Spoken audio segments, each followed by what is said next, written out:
¿cómo fue la primera vez que ustedes visitaron Machu Picchu? La primera vez que visité Machu Picchu fue en el año, si no me equivoco, 76. Bueno, yo era un chico de colegio y mi papá nos llevaba a conocer todo el Perú. Y fue la primera vez que fuimos a Cusco y a Machu Picchu en el 76, ¿no? Después he tenido la suerte de regresar muchísimas veces. Pero sí, ese fue el año. Y la verdad que era un Machu Picchu y un Cusco totalmente distinto al que es ahora, ¿no?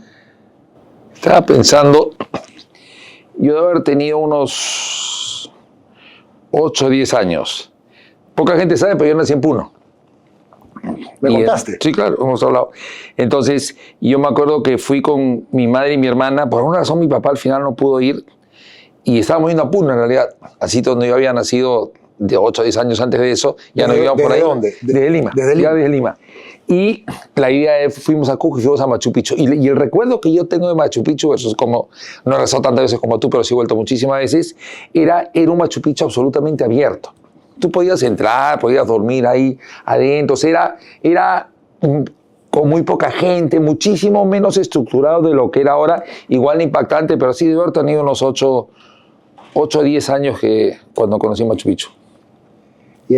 Llegar a Machu Picchu era un viaje larguísimo, ¿no? ¿Te acuerdas cómo el tren salía de Cusco haciendo los zigzags, ¿no? Claro. Y después, cuando llegabas a la estación de Aguascalientes, no había nada. Era la casetita solamente, no existía una población ahí, ¿no?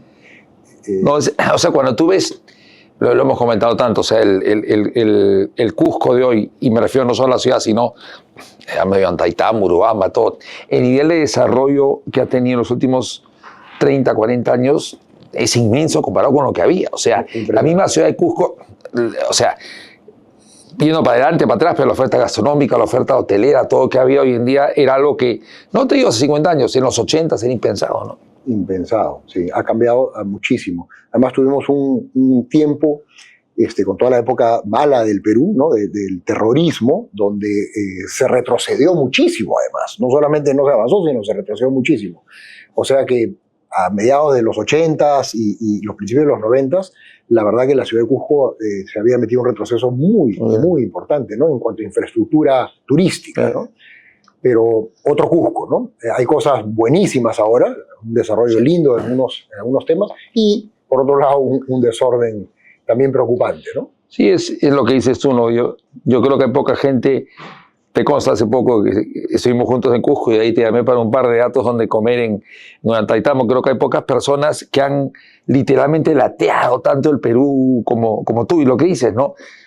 Hoy día, pues, cuando hablas de Casandina o en general de las cadenas, las facilidades hoteleras, nosotros crecimos con el Tour Perú, donde era una ciudad, un hotel, y eso era. Y era lo único más o menos adecuado que podías tener. Yo sí creo que ahí, con todas las complicaciones que hay, efectivamente puede llegar a ser en algunos momentos sumamente caótico, pero creo que yo prefiero un caos con crecimiento que sé que lo puedo ordenar a un Cusco de comienzo de los 80 donde no había nadie, donde no iba nadie.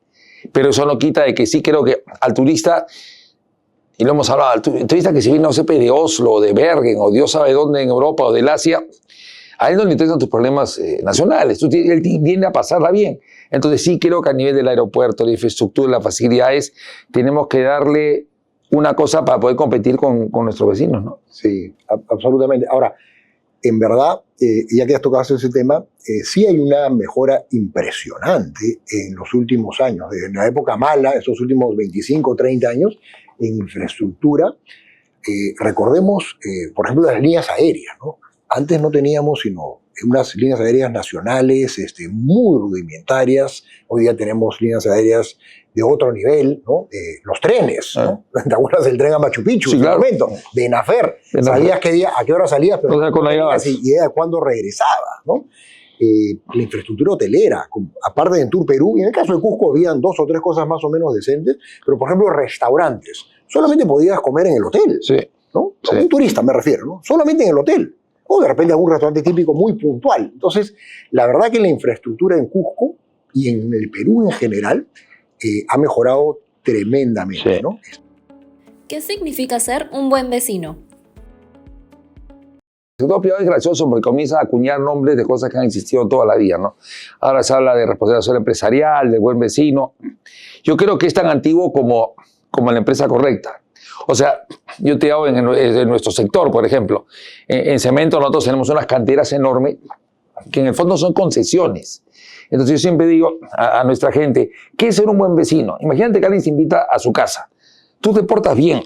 Tú tienes que ir, respetar las reglas del dueño de casa, tienes que seguir más o menos el elemento que quiere el dueño de casa y dentro de eso tratar de aportarle al dueño de casa. Yo sí creo que al final, llamémosle RSE, llámenle lo que quieran, porque probablemente 5 años tengan otras siglas, pero creo que la única visión sostenible de la empresa es cuando todos los stakeholders, entre ellos tú y tus vecinos, tienen una visión conjunta y tienen que ganar ambos. O sea, definitivamente yo creo que es la única posibilidad, independientemente de qué sector empresarial estés, creo que mucho más, inclusive en el turístico, en que dependes tantísimo de la gente, ¿no? Sí, a ver, sin lugar a dudas, ¿no? Uno tiene que estar muy bien con los stakeholders en todos lados, en San Isidro o en el pueblito más alejado, ¿no? Y seguramente en el pueblito más alejado es más importante porque te pueden ver como un extraño, ¿no? Entonces tú tienes que dar el ejemplo y tener una excelente relación con ellos y ayudarlos además a que se beneficien también del sector, de lo que estás haciendo, porque a la hora que eso suceda, quien va justamente a defender y a creer de que ese es el camino, van a ser ellos. Creo que eso es súper importante. Y creo también que las cosas están cambiando en el mundo de una forma importante, ¿no? Hoy día no solamente las empresas serias como las que manejamos nosotros pagan sus impuestos, pero eso es obvio, ¿no? Pagan sus impuestos, está todo en regla, eso es como que obvio. Sin embargo, creo que tenemos que hacer un poco más que eso, ¿no? O sea, todo el tema de sostenibilidad que es tan importante y es muy amplio, ¿no? Pero lo que dije hace un ratito, si realmente no logramos que el resto, de alguna manera, se beneficie, ¿no? de distintas maneras, de lo que uno está logrando, desarrollando o queriendo hacer, difícilmente vamos a poder tener muy contentos a los stakeholders que tenemos. Yo creo que ahí ya entras en terrenos más grandes, ¿no? Pero al final del día hay una cosa que es ineludible. Hay muchos empresarios que dicen, oye, yo pago mis impuestos, ya cumplí con Dios y con la patria. Creo que en el primer mundo esa frase aguanta, porque ya han tenido siglos de desarrollo, donde tiene una estructura del Estado que hace un trabajo impecable y tú con pagar tus impuestos ya hiciste gran parte de la labor. Acá donde tenemos un Estado ausente en muchísimos de esos sitios remotos que tú mencionas, creo que la empresa, le guste o no le guste, tiene que tener una actuación distinta. No alcanza con decir, ya pagué mis impuestos, porque si no, nunca vamos a ser una nación. Y lo que tú decías creo que es clave. Para tener una nación tienes que tener una idea general común de qué es una nación. Oye, queremos ir todos para allá, queremos ir para allá, un poquito más a la izquierda, más a la derecha, y la única forma es, sí, creo que trabajando juntos se aprende mucho. Lo que decías tú, o sea, incorporas un montón de gente y comienzas en el día a día a intercambiar ideas y de esa manera puedes alinear las expectativas de todos. Pero sí creo que el rol en el Perú específicamente, las empresas tenemos que entender que nuestro rol va bastante más allá de pagar los impuestos. Ojalá algún día sea solo pagar impuestos. Pero mientras tanto, si queremos tener una mejor nación, tenemos que involucrarnos en cosas que a lo mejor no son tan claras que deberíamos estar. Totalmente de acuerdo, ¿no? Si vamos a esperar a que nuestro Estado funcione, sabemos que eso no va a llegar y justamente eso crea una frustración gigantesca. Los empresarios no solamente tenemos que pagar nuestros impuestos, sino también tenemos que involucrarnos para ver cómo, a través de otros mecanismos, ¿no? De los gremios, por ejemplo, de las cámaras de comercio, etcétera, podemos ayudar a que estas zonas donde estamos presentes puedan desarrollarse. Y creo que se vienen haciendo cosas súper interesantes, ¿no? A veces para uno es difícil de entender por qué no se avanza con los recursos que se tienen. Pero a la hora que entras y comienzas a conocer las dificultades que hay en las distintas regiones y sobre todo que hay muchos pensamientos distintos, no todos saben cuál es el camino. Entonces, ayudar ¿no? Con mucha conversación, con mucha comunicación, a de que todos por lo menos se pongan de acuerdo en que hay que priorizar algunas cosas, ¿no? Y estas 4, 5 o X cosas son las que realmente comienzan, si se hacen, tenemos primero como decimos, un quick win, pero además comenzamos a ver un cambio, ¿no? Entonces, tenemos los recursos, lo que falta es la gestión. Y creo que el empresariado tiene un papel súper importante para ayudar en esa gestión, ayudar al Estado, ayudar a los gobiernos locales, nacionales, regionales, a juntarse al Ejecutivo para lograr esos y creo que todos necesitan. Ahí creo que la dicotomía del problema del empresario es cuando tú sales de lo que tu responsabilidad exige y quieres hacer otro tipo de cosas, normalmente te complica la vida. Porque te van a acusar de por qué lo haces, tienes un interés, tienes el otro. Hablemos de obras por impuestos, por ejemplo. Yo creo que es un mecanismo absolutamente fantástico, porque juntas recursos que el Estado tiene, capacidad de gestión que el sector privado tiene y ausencia de corrupción, porque no hay cómo hacerlo. Entonces yo creo que es un mecanismo que muestra que si todos se alinean, la cosa camina. O sea, este mecanismo que comenzó de hace, calculo, son unos 12, 14 años, se han hecho miles de millones que, ojo, no se hubiesen hecho, sino, y eso es lo que creo que la gente no entiende. Hay carreteras, hospitales, bypasses, lo que fuera. Conversábamos contigo hace poco y hay que hacer algo con el aeropuerto de Rioja. Es interesante ver que dos empresarios digan, oye, hagamos algo con el aeropuerto cuando el aeropuerto no es nuestro. Pero simplemente el deseo, oye, no podemos quedarnos en nuestra zona de confort. Tenemos que ir viendo qué otra cosa se necesita porque si no, como nación no caminamos, ¿no? ¿Qué iniciativas de RSE están llevando a cabo en sus organizaciones? Sí, voy a ir un poquito más allá todavía, ¿no? Al margen de lo que todas las empresas hacemos una serie de obras sociales en nuestras regiones, chiquitas, medianas, grandes. Obras por impuestos me parece que es espectacular y sí creo que tenemos que seguir apoyando eso y tenemos que seguir perfeccionando el mecanismo porque se han hecho muchas cosas, pero se podrían haber hecho muchísimas más, ¿no? Y la falta de infraestructura de este país es tan terrible que este mecanismo potenciado podría ser espectacular. Yo voy a regresar a cómo realmente los empresarios, no solamente lo que hacemos dentro de nuestras empresas como en el campo de la responsabilidad social, la sostenibilidad, sino cómo los empresarios realmente tenemos que comenzar a comunicar bien las cosas. Nos han hecho creer años atrás, y hasta hace no mucho tiempo, de que los empresarios mejor no comentes, no digas nada, tú trabaja nomás, haz las cosas porque te lo pueden malinterpretar. Y eso es lo más grave que ha sucedido, calculo yo, en los últimos 10, 15 años. Los empresarios hemos estado callados, ¿no?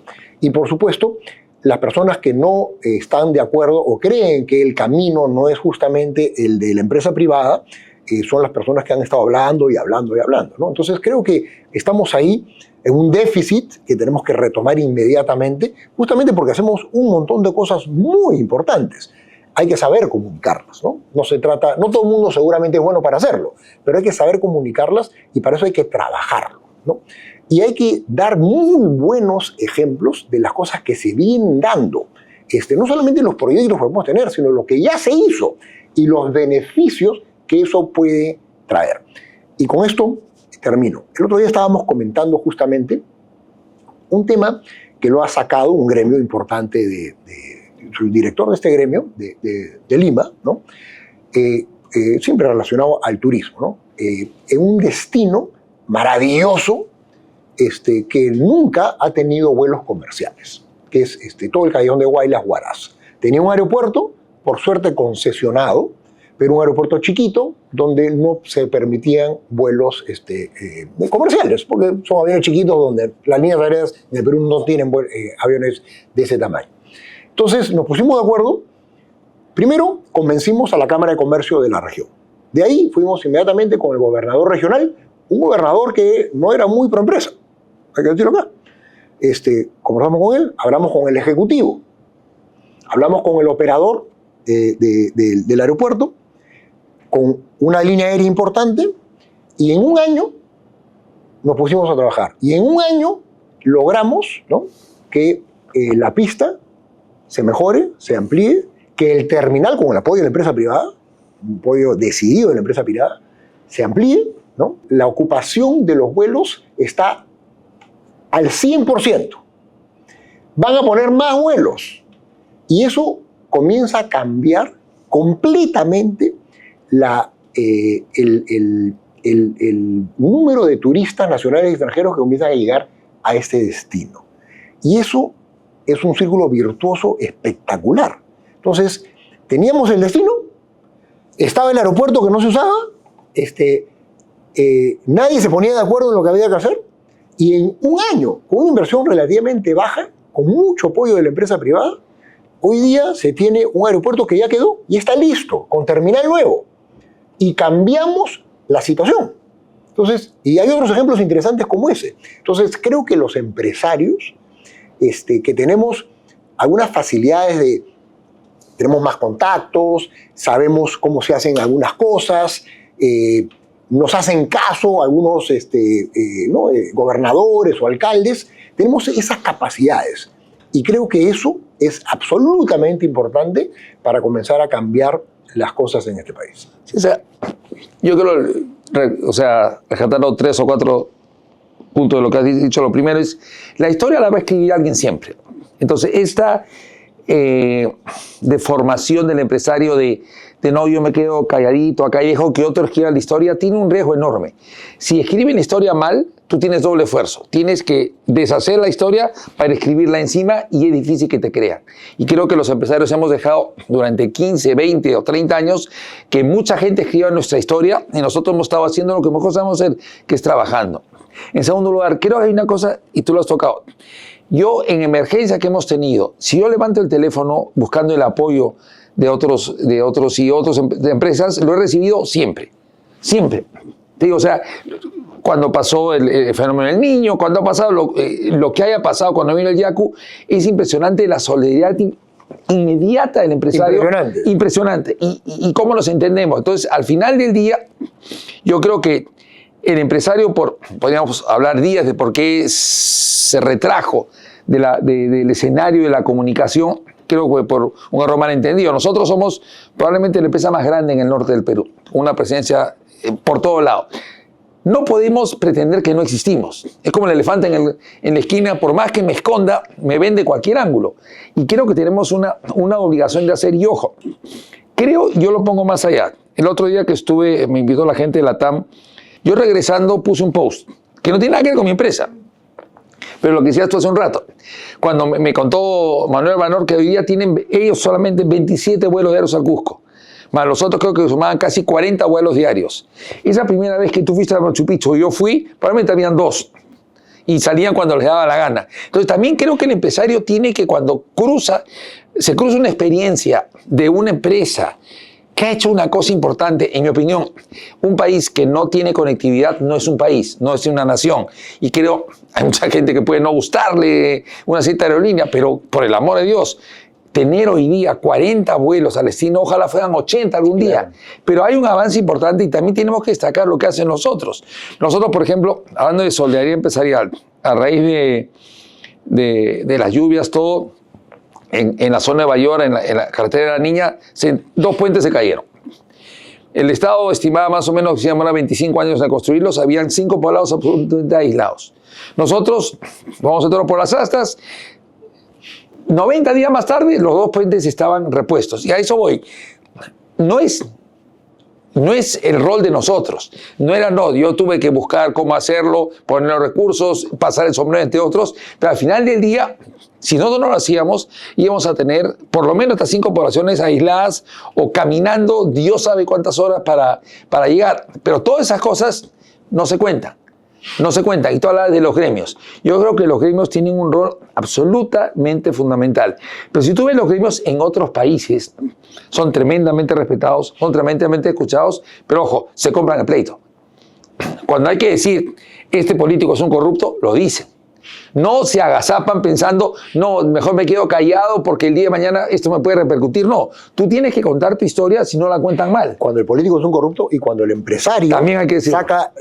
hace cosas malas y es un corrupto, también hay que decirlo, ¿no? Entonces, yo creo que eso es absolutamente importante. Los gremios en el país, los gremios, hay gremios medianos, ¿no? Ningún gremio muy importante, sobre todo para como reconocimiento de la gente, y eso también estamos atrasados. Y eso es justamente por lo que decíamos al comienzo. Simplemente hace 15, 20 años que no comunicamos las cosas. Y tenemos cosas espectaculares que comunicar. Lo de los puentes, yo lo he visto, siempre estoy atento a lo que ha sucedido. Y tú me has contado que ayudaron justamente con el tema de los puentes. Pero tú le preguntas seguramente a un montón de gente, oye, esos puentes que se cayeron, ¿te acuerdas que era una laguna, se cayeron los puentes, nadie podía pasar? La mayoría de gente no tiene la más remota idea, pensarán pues o que siguen caídos, los que no tienen que ir por ahí, o que el Estado los hizo. Sí, claro. Entonces, yo creo que hay un trabajo de comunicación, creo que es lo más importante ahorita, comunicar, porque lo que hacemos, todo el día hacemos cosas. Sí. Yo creo que la gran tarea es comunicar y seguir haciendo, por supuesto, bien las cosas. ¿Qué ventajas tiene el Perú para promover la industria del turismo? Yo no creo que haya personas que conozcan más de turismo en ese país que Juancho. Siempre digo, y se lo he dicho antes, y lo he compartido con otros amigos antes, cuando hablamos de sectores, hay gente que definitivamente está escribiendo la historia. Y no es porque seas mi gran amigo, pero así como, no sé, Gastón fue en la cocina, yo creo que lo que tú has hecho y como vives tú el turismo es una cosa absolutamente fantástica. Entonces, en esa yo sí me inhibo. A ver, el Perú, siempre lo decimos, ¿no? El Perú tiene todo, es maravilloso, pero realmente el Perú tiene todo. Es increíble la riqueza cultural, natural, gastronómica. Tenemos absolutamente todo. Tenemos playas, tenemos olas, tenemos selva, todo. Desgraciadamente, no hemos hecho nuestra tarea. También hay que reconocer que a principios de los 90, después de la crisis de seguridad, estamos hablando del año 93, 94, a Machu Picchu llegaban, cuando apenas termina el terrorismo, llegaban 200, 250 personas al día a Machu Picchu. En la época del terrorismo llegaban 3 o 4. Y ahora llegan 4.000. O sea, esa es la diferencia, ¿no? Hemos hablado un poco de la infraestructura. Hoy día la infraestructura pues, que teníamos en esas épocas ahora ha mejorado de una forma importante. Pero eso no es suficiente. El Perú, desde esa época, del año 93, 94, comenzamos a crecer turísticamente hablando, en cuanto a flujo de turistas, por encima del mundo. El mundo crecía al promedio de 4%, y nosotros hemos llegado a crecer 2 dígitos. Es verdad que veníamos de muy abajo, ¿no? Pero se hicieron una serie de obras importantes, se privatizó el Jorge Chávez, se concesionaron algunas carreteras, se concesionaron los aeropuertos, entraron marcas internacionales que son absolutamente importantes, de trenes, de líneas aéreas, empresas de turismo y cadenas hoteleras importantes del extranjero. Eso comenzó a hacer que el Perú sea un destino turístico mundial. ¿Pero qué pasó? Ya hacia el 2017, 2018, todo ese avance de infraestructura que se había hecho comenzó a quedar absolutamente insuficiente, ¿no? Tanto así que el 2018 llegamos a tener 4.4 millones de turistas extranjeros y el 2019 también. Ya no podíamos seguir creciendo. No entraba un avión adicional a Lima, que era, ¿no?, nuestra puerta de entrada, al margen de una necesidad gigantesca de infraestructura en general.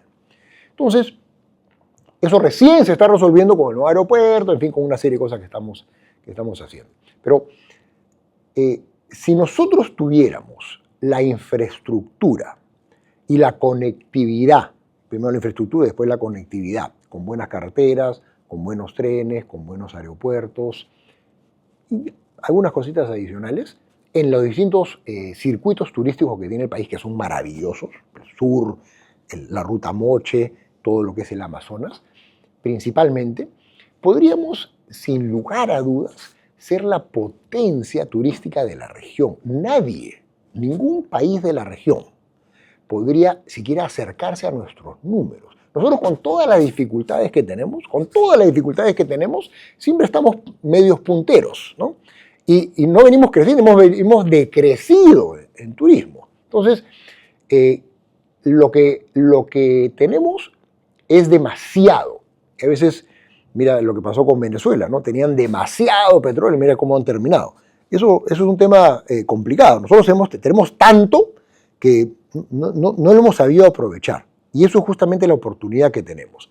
Podremos convertirnos en la gran potencia turística y hoy día queremos regresar a los 4.4 millones de turistas extranjeros, pero la meta que nos hemos puesto es que en pocos años, si hacemos bien las cosas y hay un plan clarísimo de lo que se tiene que hacer, podríamos acercarnos a los 10 millones de turistas. Y con eso cambiamos la vida de muchos peruanos.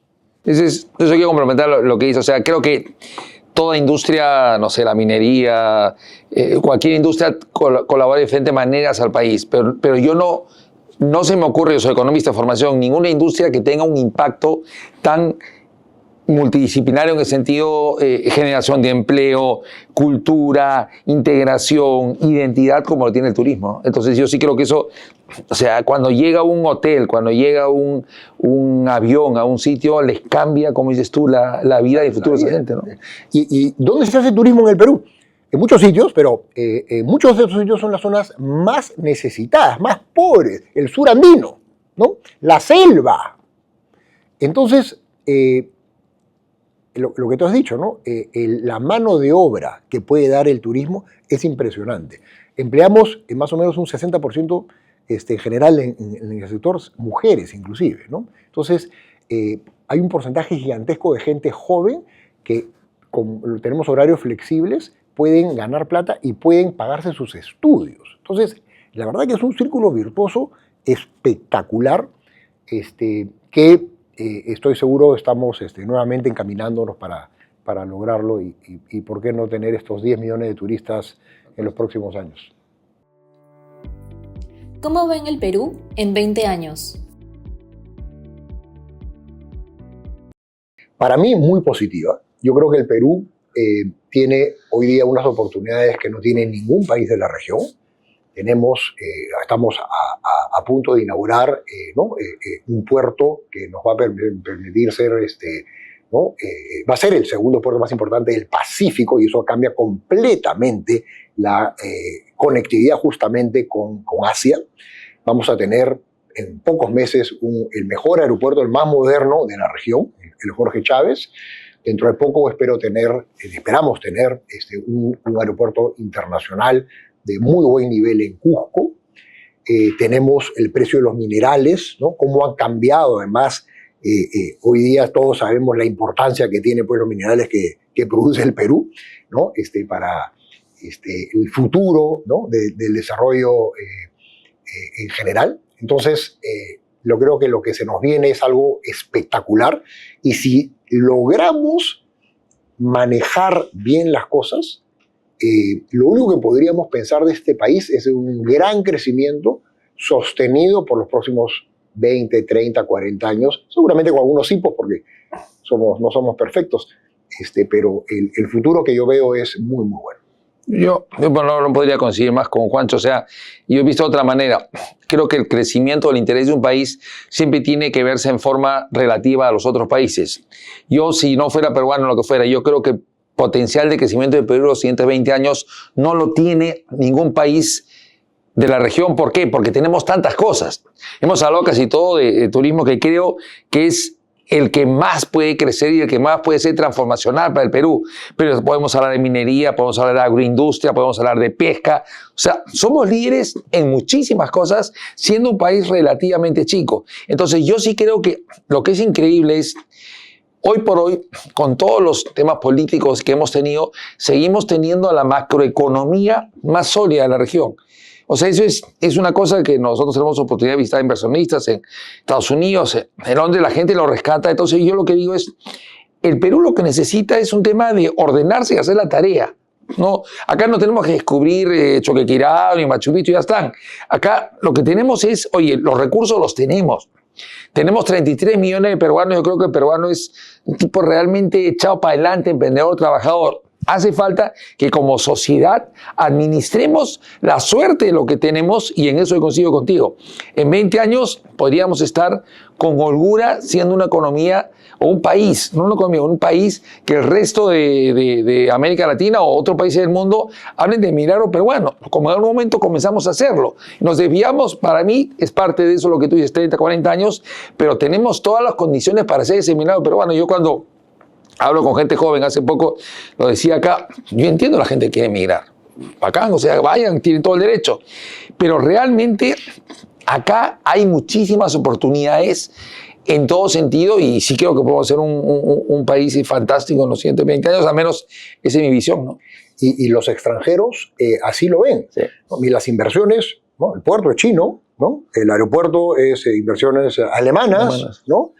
Tía María, que creo que es una excelente noticia, mexicanas. Entonces, el mundo ve los números del Perú y está entendiendo muy bien el futuro del país.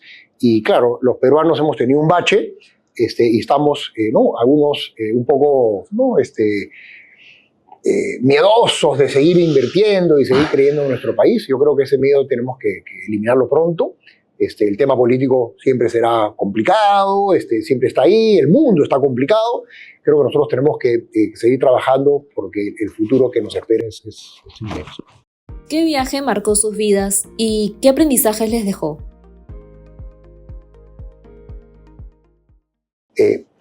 Abriste contándonos, o preguntándonos, perdón, sobre la primera vez que fuimos a Machu Picchu, ¿no?